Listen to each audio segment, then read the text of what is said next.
In this video, we are going to learn how to use manual gears in F1 25.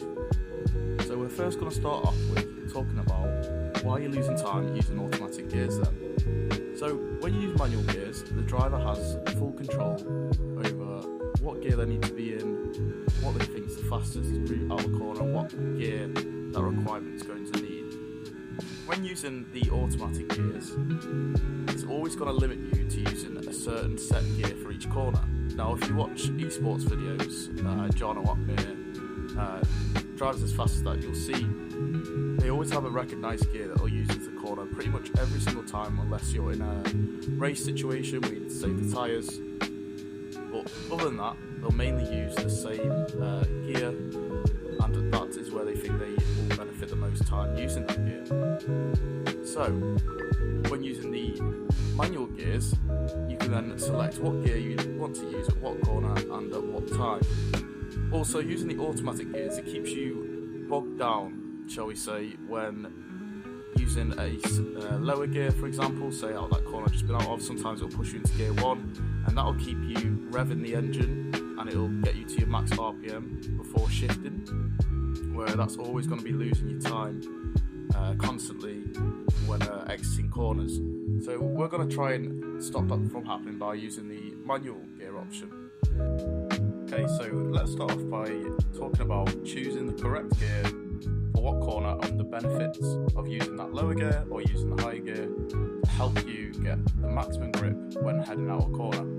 So first of all then, we're going to have a Austria just on in the background, just a few hot laps just to use the reference, because I believe Austria is actually a really good track to practice and to learn because it's so fast. You can just keep resetting, rewinding and keep going. So let's look at this next corner then. So that corner can be used in 5th gear, right? Obviously I got on the curb, which isn't helpful. Notice how I revved it out in 5th, because that at the moment is what I seem to be comfortable with. And then the next corner, you can see I use 6th gear and I just get on the curb there. If I use 7th, then I definitely would have had a much more balanced corner coming out the final corner there. But instead I used 6th, and that just gave me a little bit loss of traction. So it's always important to choose the correct gear. So using a higher gear, you're going to get more grip, right? But you're also going to get less revs. And lower revs, or using a lower gear, is going to give you the most track time potential, but it can sometimes not give you the most grip. And it all just comes down to what you're more comfortable with. So when you first start the game, I'd recommend using the higher gear, because that's going to give you more grip. It's going to be a bit easier to get on the throttle, especially if you're using no traction with it as well. If you're still got full traction on and you're just learning manual gears as the first thing to take off, then this should be a little bit easier for you. Yeah, so when I go into a corner, I just think about what is the gear do I want to use. So say for example into this first corner, I always know it's going to be gear 4. Once you recognise a track that you're good on and you practice it, you'll start to learn which gear you're comfortable with going into that corner.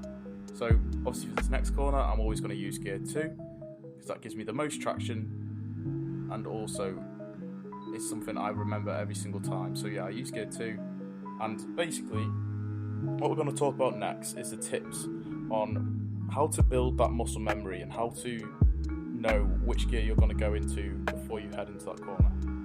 So the first thing we're going to talk about in relation to getting that muscle memory down is the sound. So it's important when playing F1 25 that you play with very high volume. Obviously I know people tend to go in Discord and all sorts of stuff like that, but it's important still to keep your game audio fairly loud. You want it definitely louder than your party audio, as you can then start to hear the engine. So that's the first real tip, because when I'm playing I listen to the engine, and that's when I know when to gear up. So if you hear the engine straining, you know you need to gear up and get into the next gear. And you can see at the bottom, you can see the rev counter there.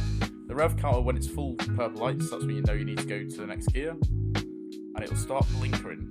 If it starts blinkering, you're starting to lose time. The longer it blinkers, the more time you're going to lose. So I always turn my volume all the way up, and then I can hear every single thing that is going on with the car in relation to what gear I need to be in. My final tip for learning manual gears is counting gears. So in your head, when you go into a corner, if you're in gear 8 and you need to get to gear 2, for example, for the first corner, you know you need to go down 6 gears. So when I was first learning, this is a very long time ago, by the way, I used to count down ahead, right, I need to go 1, 2, 3, 4, 5, and that'll take me to gear 2. Obviously, that time around I was using gear 3, basically just testing that out, but every single corner I go into, before I got it down to muscle memory, I was literally in my head going, right, 6, 5, 4, or look, even if you look, say if you look at your actual your OCD there, I always look at it, and I know, right, I'm in gear 8, I need to go to gear 5, I need to look at it and just press the button 3 times. And that's what's going to be really difficult. Obviously, building the muscle memory is the hardest part about learning anything really on F125. It's just about practicing, making sure you're listening to the engine, making sure you're counting how many gears you're going down, and also picking that gear and knowing which one you want to be in for the next corner is really important. On controller, obviously it's just your A button and your X button, or your X button and your square if you're on PlayStation. So just remembering, I need to press up, I need to press A when I hear that engine rev. If I'm going down into a corner, think how many gears you're going to go down. So I'm going to go down to gear 2, I need to go down 4 right now, so 1, 2, 3, 4. And eventually, once you practice one track enough, you'll learn it, and it will make you a lot faster. Automatic gears really limits how much time potential you're getting over one lap pace, and can really stop you from getting to your max potential, especially in the rain as well. If you've ever tried the rain on automatic gears, you need to have that gear flexibility and be able to do time trial and find gears that are best for you. And once you start finding them secret little gears that'll help you, say for example the big banking at Netherlands, a lot of drivers will take that in gear 2. If you push that up to gear 3 or gear 4, you'll notice like I'm getting so much traction here because you've just started to learn how to maximize the right gear choice for you. Anyway, if that was helpful for you, I know it's a quick video and I didn't really go into much there, or much detail should I say.